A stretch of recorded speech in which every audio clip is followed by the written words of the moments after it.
ആലത്തൂരിൽ തെരഞ്ഞെടുപ്പ് അട്ടിമറിക്കാൻ LDF നീക്കമെന്ന ആരോപണവുമായി UDF. LDF സ്ഥാനാർത്ഥി കെ രാധാകൃഷ്ണന്റെ റോഡ് ഷോയ്ക്ക് അകമ്പടി പോയ വാഹനത്തിൽ ആയുധങ്ങൾ ഉണ്ടായിരുന്നുവെന്ന് UDF ആരോപിച്ചു. എന്നാൽ ആയുധം കൊണ്ടല്ല, ആശയം ഉപയോഗിച്ചാണ് തെരഞ്ഞെടുപ്പിനെ നേരിടുന്നതെന്ന് കെ രാധാകൃഷ്ണൻ പ്രതികരിച്ചു.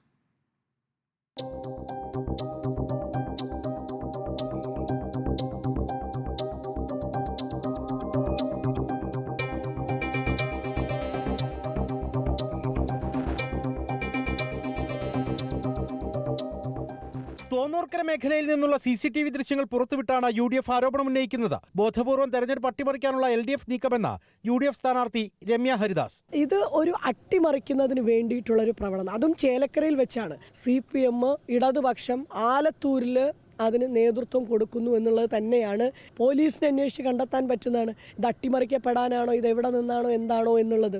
ആരോപണം നിഷേധിച്ച LDF പ്രചാരണ ബോർഡുകൾ സ്ഥാപിക്കാൻ ഉപയോഗിച്ച ആയുധങ്ങളാണ് ദൃശ്യങ്ങളിലുള്ളതെന്ന് വിശദീകരിച്ചു. പ്രകോപനം സൃഷ്ടിക്കാനാണ് വ്യാജ പ്രചരണമെന്ന് LDF സ്ഥാനാർത്ഥി കെ രാധാകൃഷ്ണൻ. ഇത് അകമ്പടി വാഹനമല്ല, പ്രചരണ വാഹനമല്ല.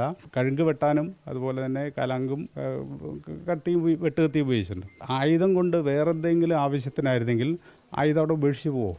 അക്രമത്തിലൂടെയല്ല തെരഞ്ഞെടുപ്പിനെ നേരിടേണ്ടത്, അത് ആശയത്തിലൂടെയാണെന്നുള്ള കൃത്യത ഇടതുപക്ഷത്തിനുണ്ട്. ദൃശ്യങ്ങളിലുള്ളവരെ പോലീസ് തിരിച്ചറിഞ്ഞിട്ടുണ്ട്. പരാതികൾ ലഭിച്ചിട്ടില്ലെന്നും അന്വേഷണം നടക്കുന്നതായും ചേലക്കര പോലീസ് വ്യക്തമാക്കി.